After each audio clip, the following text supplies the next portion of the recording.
Cats in anime be like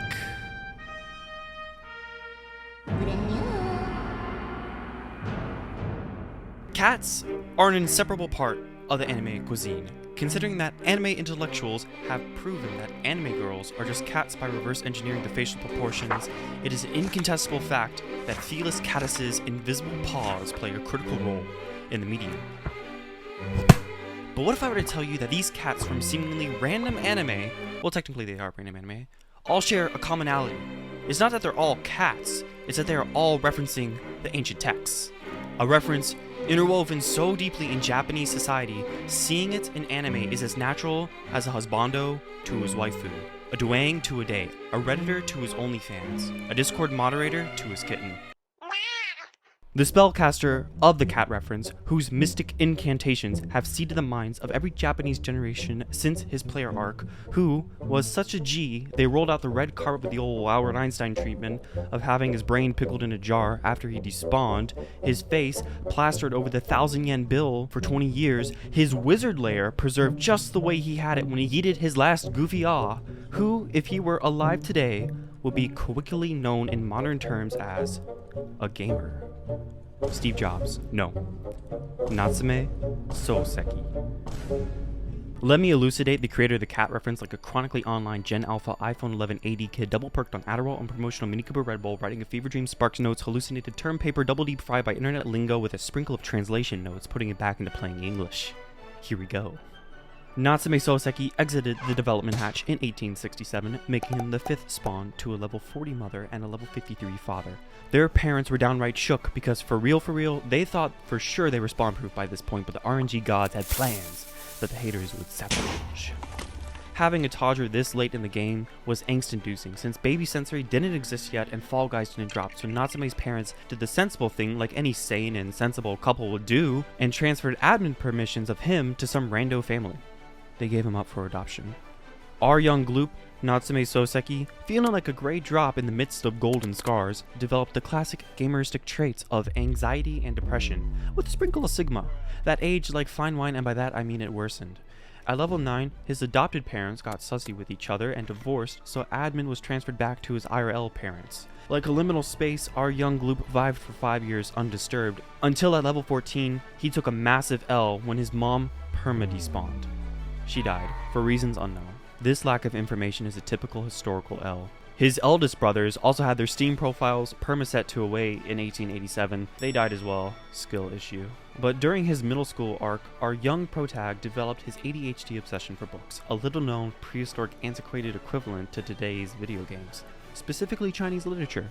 He had big dreams of becoming a writer, just like a weeb making first contact with anime and wanted to become an animator. Not wanting to sleep on his dream, he told his still alive family members, but this got him clapped, clowned on, and put on blast in the family group chat, gaslighting him into not pursuing writing.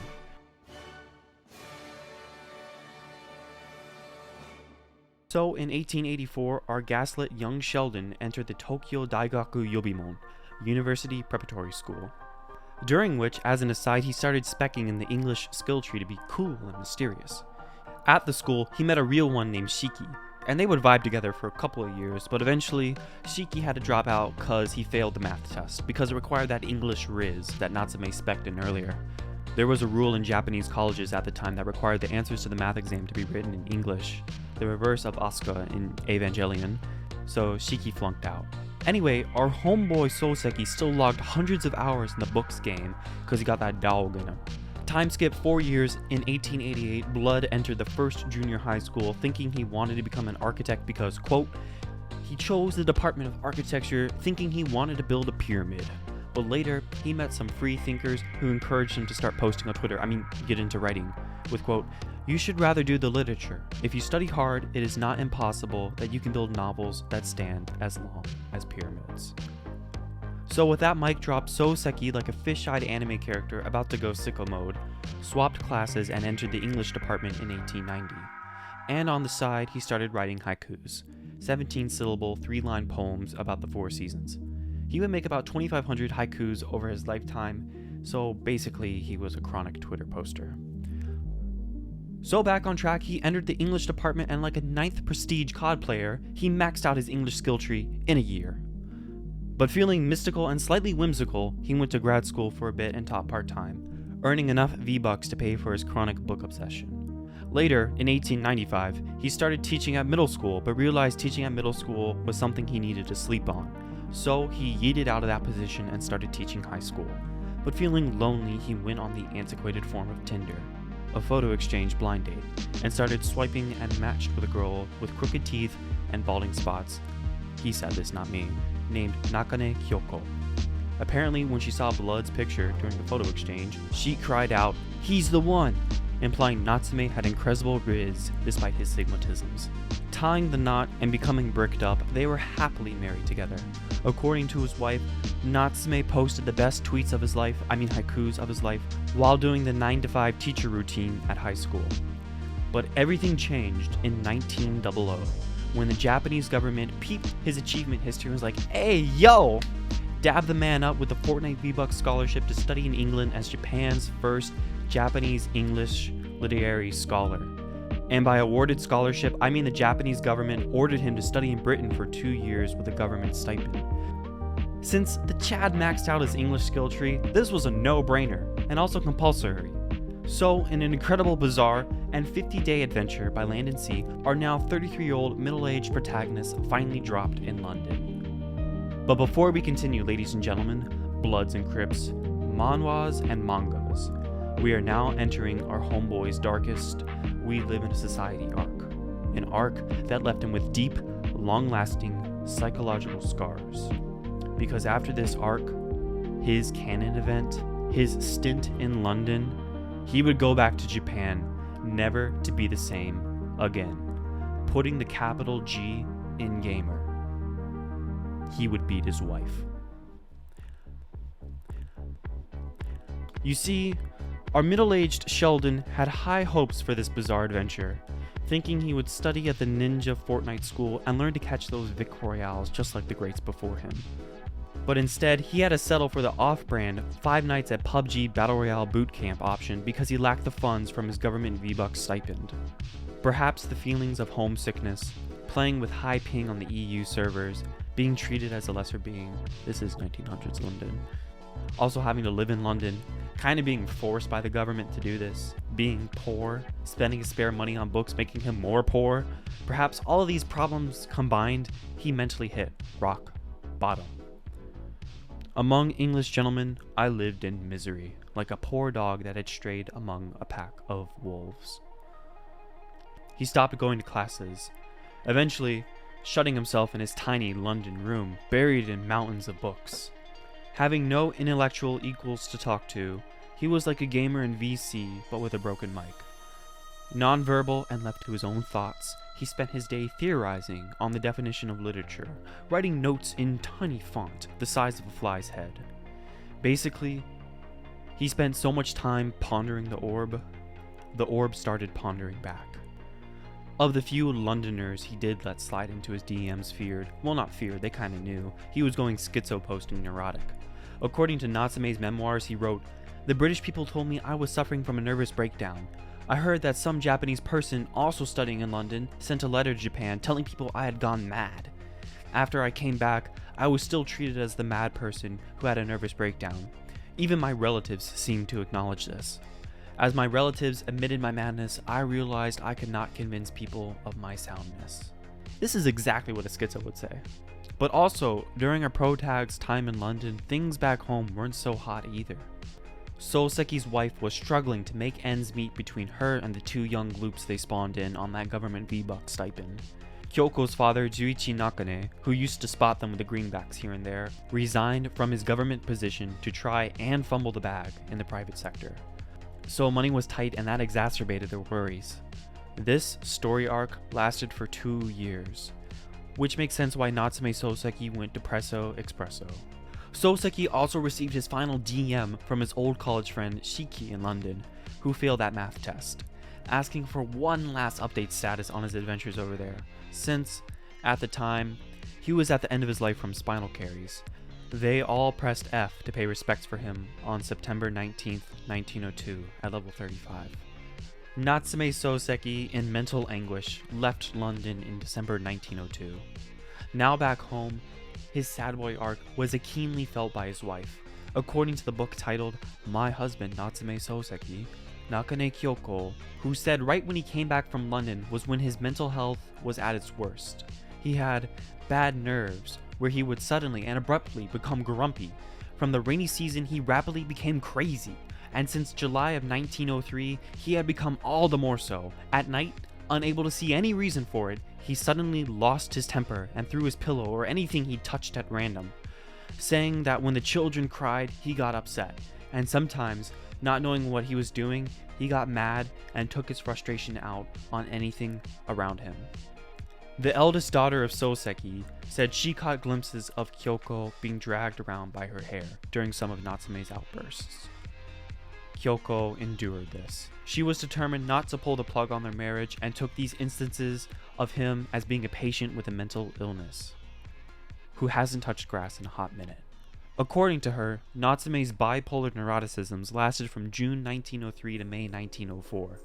But interestingly enough, Natsume kept himself composed in his professional setting, so Natsume's students never saw this side of him. So they always pressed X to call Cap when they heard these accusations. But it was in his non-verbal London arc that Natsume accredits to the outpour of pure, raw creativity, for he, during his most moody part of his life, would go on to create the Avengers-level threat, platinum-grade shitpost, the cat reference, that would earn his place as one of Japan's greatest soothsayers. Because you see, on the down low, Shiki had Natsume's DMs that he wrote back to him describing his experiences in London, published in the paper he worked for, the Hotogisu, a highly respected newspaper company. Since the publishers saddened at the death of Shiki and needing a replacement, since Shiki wrote the best Twitter posts, haikus, dabbed Soseki up and Soseki dabbed back. Thus, now Soseki wrote haikus for the paper and taught English at the Tokyo Imperial University to replenish the coffers, since he and his fam were still hella poor ATM. One day, an editor at the Hotogisu asked Soseki to write something a little longer. So initially thinking this was a one-off hee-hee-ha-ha for funsies, he wrote a one-shot for an idea he'd been cooking. And it actually popped off. It got a lot of praise from the readers, so he did it again. 11 more times. Each one-shot standalone in their own right, but later collected and published as one book, kickstarting his literary career, to which he would go on to write many other novels, cementing him as one of Japan's greatest modern authors. From 1905 to 1916, he would have a prominent writing career, but sadly, brother got hit with the curse of Poseidon and got diagnosed with a stomach ulcer in 1909, and in 1916, he logged in for the last time at level 49. The book's title, the story that popped off, was the text on the thumbnail, I Am a Cat, and it's all about the life of a cat. But what makes this worthy of being remembered in history, and why is it referenced so often in anime? I mean, the book is over 100 years old. The entire story takes place from the viewpoint of an average house cat in a middle-class family, criticizing the mundane, liminal events of his owner with mocking nicknames and giving its thoughts on human society. Well, you see, the reason I painstakingly describe the autobiography of some random yee goofy-ah NPC you don't care about is because the cat in the story was him. For me, having read this book in Japanese, along with some of his other works, and then learning about him, made me notice that this fictional book is actually just non-fictional of Soseki's life and thoughts, just packaged in the perspective of a cat. The owner of the cat in the book is actually a teacher that also writes and has a stomach ulcer. The wife in the book has crooked teeth and balding spots, just like his actual wife. I wonder how she felt about that. The antics the characters get up with were all things he did or experienced. The cat's thoughts on the human actions served as a mouthpiece of what Natsume Soseki believed, and he accredits being able to make this book from going schizo in London. Quote, because of this madness and nervous breakdown, I could write, I am a cat. So it is natural I am thankful for my disease, which is kind of crazy TBH. But what kept the retention of the readers in the book was Natsume's satirical, droll style of writing. Kind of like writing a well-researched historical paper on an important figure in Japanese history, but it sounds like a shitpost. The way the cat refers to himself, wagahaiwa, is a very high register phrase appropriate for a nobleman, even archaic sounding in 1905. It's kind of like addressing someone as Your Excellency, but Your Excellency is an Xbox squeaker. But the essence of the book is that it captures a very metaphysical examination of Japanese society.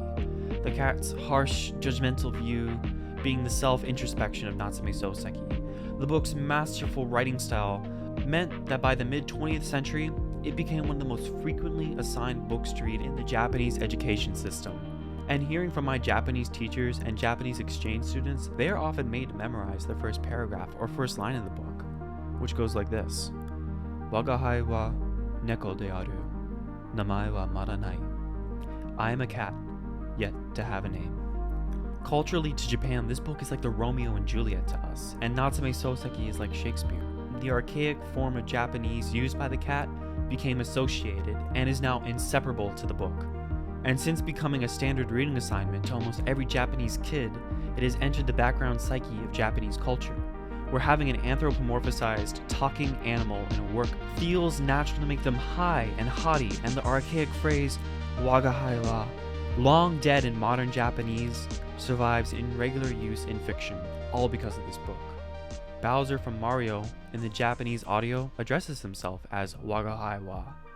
My roommate is a cat is directly referencing the book. In Bungo no Stray Dogs, there is a character, Natsume Soseki, who has the ability to turn into a cat by saying the phrase, take a wild guess. Wild guess.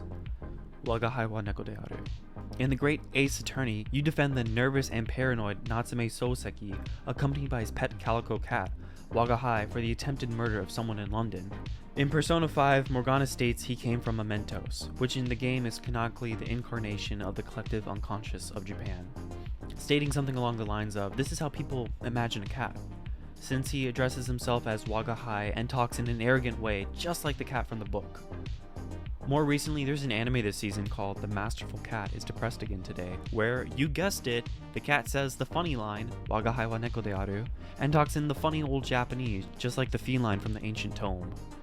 But because the cat was Natsume's thoughts and feelings, in a bizarre way, he kinda achieved what he set out to do back in 1888. Build a novel that will stand as long as the pyramids, and himself achieving immortality as a cat, where referencing the cat in anime is just referencing the phantasmic echo of a man who left his mark on this world long ago. Don't forget to like and subscribe, and thank you for watching.